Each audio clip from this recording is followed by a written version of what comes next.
ইসরায়েলের ধ্বংস অনিবার্য হয়ে উঠেছে। আপনারা জানেন যে মার্কিন যুক্তরাষ্ট্র আর ইরানের মধ্যে চমৎকার ১৪টি পয়েন্টসের উপরে তারা চুক্তি, যেটিকে তারা মেমোরান্ডাম অফ আন্ডারস্ট্যান্ডিং অথবা পিস ডিল যে কোনো এক নামে তারা আগামী ১৯ জুন আগামী সপ্তাহে এই চুক্তিটি হতে যাচ্ছে। এটি ঐতিহাসিক চুক্তি এবং এর মাধ্যমে ইরান যুক্তরাষ্ট্র একটি ভালো ডিল করতে যাচ্ছে, যেখানে ইরানের সবচেয়ে বেশি চাহিদা পূরণ করতে যাচ্ছে। বিনিময়ে যুক্তরাষ্ট্রের একটি চাহিদা, সেটি হলো ইরান যাতে এই মুহূর্তে কোনোভাবে যে পারমাণবিক শক্তিধর রাষ্ট্র হিসেবে পারমাণবিক শক্তি যাতে তারা অর্জন করতে না পারে, এটিরই শুধুমাত্র কিছুটা নিশ্চয়তা দিতে। তবে এটি চূড়ান্ত নয়। এই চুক্তির পরে আরও ৬০ দিন, আরও 60 ডেজ সময় থাকবে এই পারমাণবিক অস্ত্র অথবা ইউরেনিয়াম এনরিচমেন্টের ব্যাপারে চূড়ান্ত সিদ্ধান্ত নিতে আরও ৬০ দিন সময় পাবে। আর বাকি ১৪টি, ১৩টি যে পয়েন্টস, এগুলো সবগুলি ইরানের ইচ্ছার প্রতিফলন, ইরানের দাবিগুলিকে মানা হবে বলে নিশ্চিত হওয়া যাচ্ছে। আমরা দেখেছি, আপনারা জানেন যে পাকিস্তানের মধ্যস্থতায় এই চমৎকার ঐতিহাসিক শত বছরের সবচেয়ে গুরুত্বপূর্ণ এই চুক্তিটি হতে যাচ্ছে আগামী ১৯ জুন। বন্ধুরা, কিন্তু কেন বললাম প্রথম দিকে যে ইসরায়েলের আসলেই আমি যদি কৌশলগতভাবে তারা চরমভাবে পরাজিত হয়েছে, তাদের কোনো কৌশল কাজে আসেনি। ইসরায়েলকে এই প্রথম যুক্তরাষ্ট্র শুধুমাত্র ব্যবহার করেছে টিস্যু পেপারের মতো। ইসরায়েলকে দিয়েই এই যুদ্ধ শুরু করিয়েছে এবং ইসরায়েলকে শেষ করেই এই যুদ্ধ শেষ হতে যাচ্ছে। কারণ সমস্ত পরিকল্পনা ভেস্তে গেছে, কোনো পরিকল্পনা কাজে আসেনি। বরং ডোনাল্ড ট্রাম্প বড় ধরনের ভুল করেছে। নেতানিয়াহুর, মানে তার ত্যায্য জারজ সন্তান নেতানিয়াহু কথা শুনে ডোনাল্ড ট্রাম্প যে বড় ধরনের ভুল করেছে এটি বুঝতে পেরেছে। বুঝে ডোনাল্ড ট্রাম্প বলে দিয়েছে যে নেতানিয়াহু আসলে কোনোভাবেই সে চাচ্ছে না এই ডিলটি হোক, যে কারণে এখন তাকে ছাড়াই এই ডিল করতে যাচ্ছে ইরানের সাথে যুক্তরাষ্ট্র। আর ইসরায়েল ঘোষণা দিয়েছে আজকে, ইসরায়েলের যে জাতীয় নিরাপত্তা মন্ত্রী বেন গাভির, সে বলেছে যে এই চুক্তির সাথে ইসরায়েলের কোনো সম্পর্ক নাই। ইসরায়েল এই চুক্তির সাথে কোনো দায়বদ্ধ জায়গাতে নাই। তার মানে এখন যে চলমান যুদ্ধগুলি চলছে বিভিন্ন ফ্রন্টে, যেমন বিশেষ করে ইসরায়েল পুরো লেবাননকে দখলের মত্ত হয়েছে, ইসরায়েলের সাথে গাজার সাথে তথা প্যালেস্টাইনের একটি অংশের সাথে যুদ্ধবিরতি বর্তমানে চলছে, অনেকদিন ধরেই চলছে।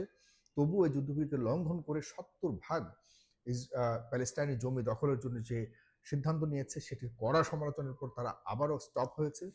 সুতরাং এটি একটি ফ্রন্ট। অনেকে মনে করতে চাচ্ছেন যে যে ইসরায়েল আর প্যালেস্টাইনের সাথে যে যুদ্ধ চলছে সেটি কি বন্ধ হবে কিনা। এটি স্পষ্ট, সকল ফ্রন্টে, মিডল ইস্টের সকল ফ্রন্টে যুদ্ধ বন্ধ করতে হবে।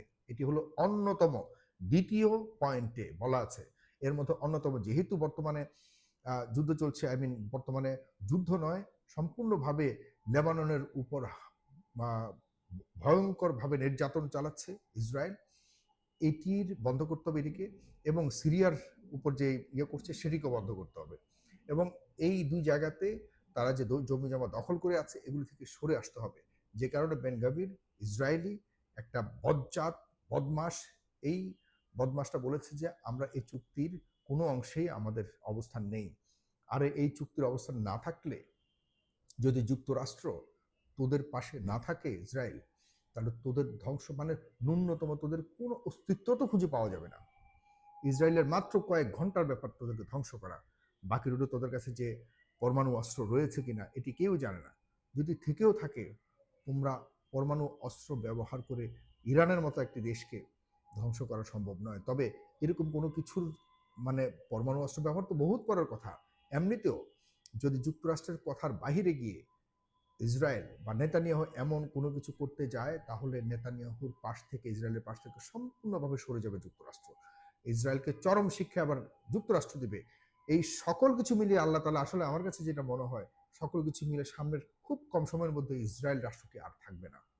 ইসরায়েল রাষ্ট্রটিকে সম্পূর্ণভাবে ধূলিসাৎ করে দেওয়া হবে। এই অঞ্চলে ইসরায়েল আর শান্তি দুটি একসাথে থাকা যাবে না।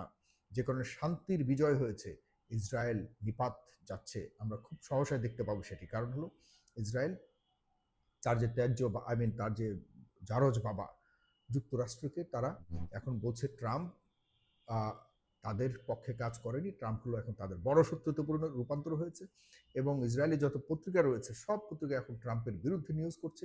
ট্রাম্প ইসরায়েলের যে বিরোধী দলীয় নেতা তিনি বলেছেন যে নেতানিয়াহু পরাজয় বরণ করেছে, এই কারণে নেতানিয়াহুকে ঝাড়ু পিটা করে লাঠি দিয়ে পিটিয়ে তাকে ক্ষমতা থেকে সরাতে হবে। সামনে নির্বাচন আসছে এবং সেই নির্বাচনে কোনোভাবে যাতে নেতানিয়াহুকে কেউ ভোট না দেয়, এরকম একটা বড় চরম সংকটের মুখে ধ্বংসের প্রায় দ্বার প্রান্তে নেতানিয়াহুর ক্যারিয়ার এবং ইসরায়েলের অস্তিত্বর একটি বড় ধরনের বড় ধরনের একটি অবস্থার সম্মুখীন হতে যাচ্ছে। আমাদের যে চাওয়া, আপনার চাওয়া যে এই মধ্যপ্রাচ্যে এই জালেম রাষ্ট্রটির যতদিন না পর্যন্ত বিনাশ না হবে ততদিন পর্যন্ত শুধুমাত্র মধ্যপ্রাচ্য নয় সারা পৃথিবীতে শান্তি বিরাজ করবে না।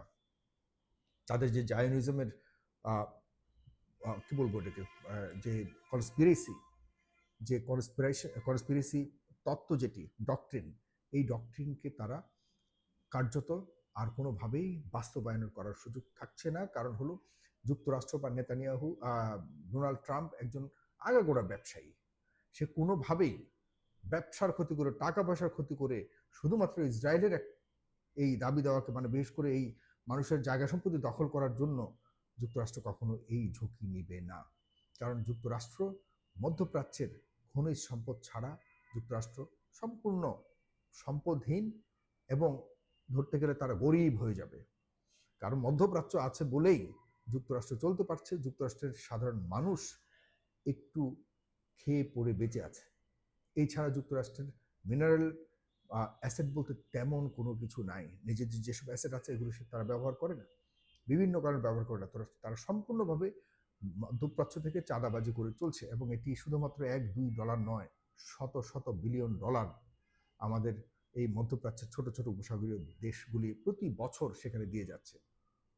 যাই হোক, আমরা ধরতে পারি না, ইতিমধ্যে এটি মোটামুটি ইরানের পক্ষ থেকে বলেও দেওয়া হয়েছে যে এই চরম বিশাল বিজয় এটি তারা অর্জন করেছে এবং তাদের দেশের মানুষও অনেক অনেক আনন্দিত।